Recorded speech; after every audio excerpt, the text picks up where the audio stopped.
This is Joe Malone, Mason City Toros podcast, happening first ever edition of it. And our guest is the head coach of the Mason City Toros, Nick Bruneteau. Nick, thanks for being here. Thanks for having me, Joe. So first off, tell us a little bit about yourself. You've played hockey all over the world, right? Yeah, so I'm from Omaha, Nebraska. Grew up, played there till I was 14, and then actually went to Shattuck St. Mary's here in Minnesota for high school. From there, went to college, University of Vermont, and then, like you mentioned, the last 6 years playing professionally, most of it in Europe, a few different stops over there. And did I read right in your bio that you won a championship or something like that? Yes, yeah. So when I was in Norway, the Norwegian league, we actually were fortunate enough to win the league that year. We won the regular season and the playoffs. So that's probably I'd actually say that's my number one hockey memory. And anytime you can win a championship, it should cut the line. So you were about to leave that out of your bio here on the podcast. Well, no, that's awesome. So you've got experience, I would guess, from playing in America and then playing in places like Norway and Germany and Italy, where maybe they do things a little bit different than what we do here in America, and you can bring that knowledge to the Toros, right? Definitely, and what you said is so true. And they all have their styles of play, little variations that are different. And I was very lucky when I played in Norway. I actually played for the coach that's now the Olympic coach for their team. And same goes when I was in Italy. The Olympic coach now was my coach on the club team I played for there. And then in Germany, I played for some very good coaches as well. Finnish coach, and then Uwe Krupp, who played in the NHL for a very long time. So it's just cool to see the different styles, beliefs, and there's no right or wrong answer in hockey. There's just 100 different ways to do it. And I think that's kind of been the good thing, is to see the other ways and to see what other guys are being taught. And it's helped me, and I think it'll help our players, because I can teach them some of those things that maybe sometimes over here is overlooked. Now, have you had a lot of experience on the other side of the bench, not with the suit and not with the skates? Not a ton. I've done Shattuck St. Mary's hockey camps for over a decade now, so especially for drills and skill work, I've done a lot of that. As far as being the bench boss, I haven't had a ton of experience, but I always kind of knew I wanted to coach. So, I mean, I've been studying my own coaches, I guess you'd say, over the years, trying to learn and pick up as much as I could from those guys.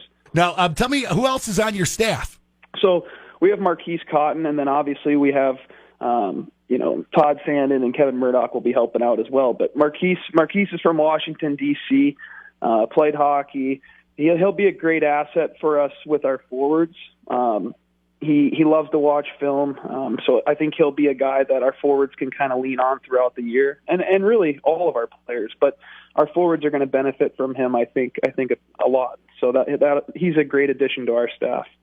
Now, tell me about what players we might see back from last year's NA3HL North Iowa Bulls team, because during the tryout camp, there was a number of familiar names on the ice. How many of those players do you look to have at the start of the season on the Toros? Well, obviously it changes every day, but at the moment we have 5, and they're 5 that I'm very excited about. Carter Newpower, Jack Campion, Brendan Sloth, Soda Isogai, and Shota Kaneko. And the craziest part about those kids is they're all such good players, but they're better people. And they've made my job so easy to have a group of 5 leaders right out of the gate that not police things, but make everybody feel like one right away. And that's why they had success last year, is, it's the culture Todd created. But these guys just picked up right where they left off and ran with it. Our team is very close right out of the gate, and we've only been here 2 weeks. That's good to hear. And now, what do you want this team style to be? What do you want the Toros to put out on the ice? So that's always an interesting question to me, and I think that the coach. There's kind of the old argument of does the player mold the coach, or the coach mold the players? And I feel that the player molds the coach. I think that's going to be my job, is to figure out how I can best utilize these guys off of their skills, their skill sets. I think we're going to have a fast team. But I think more than anything, we're going to play with a lot of passion. We got guys that really care about each other right away. So that's something we're going to have to work on as we go throughout the year. But I think it's too early to set something in stone. That's more of our staff's job is to kind of figure out how we can best utilize these kids.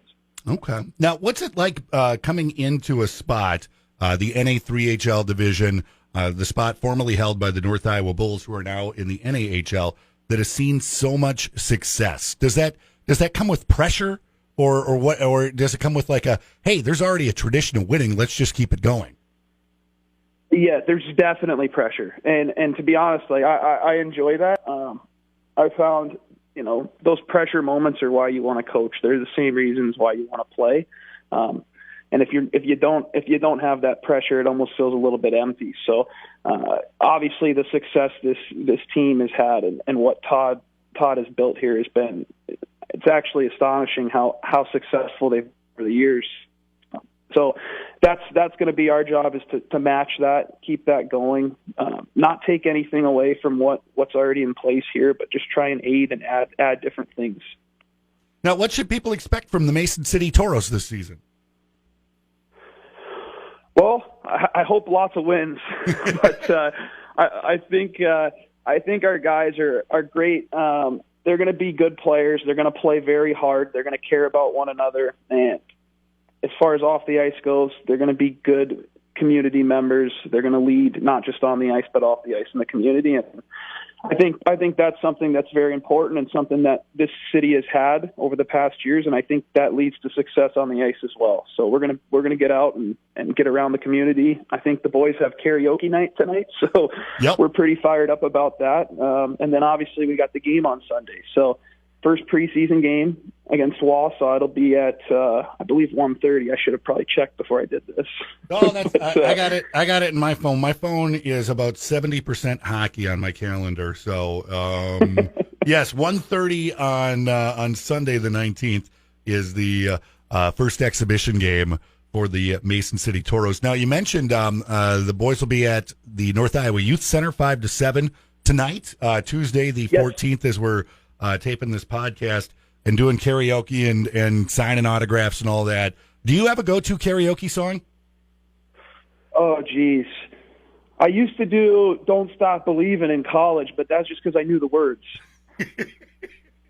That's not a bad one. That's not, and no. for a coach, Don't Stop Believin', even if it's 3-1 the other team and there's 4 minutes left in the game, don't stop believing. Exactly, Joe. Excellent. Well, it has been a pleasure getting this podcast rolling with you, and I look forward to many more opportunities to talk hockey with you. Head coach of the Mason City Toros, Nick Bruneteau, thank you. Oh, thank you, Joe. I appreciate it. That is the Mason City Toros podcast. Thanks for listening.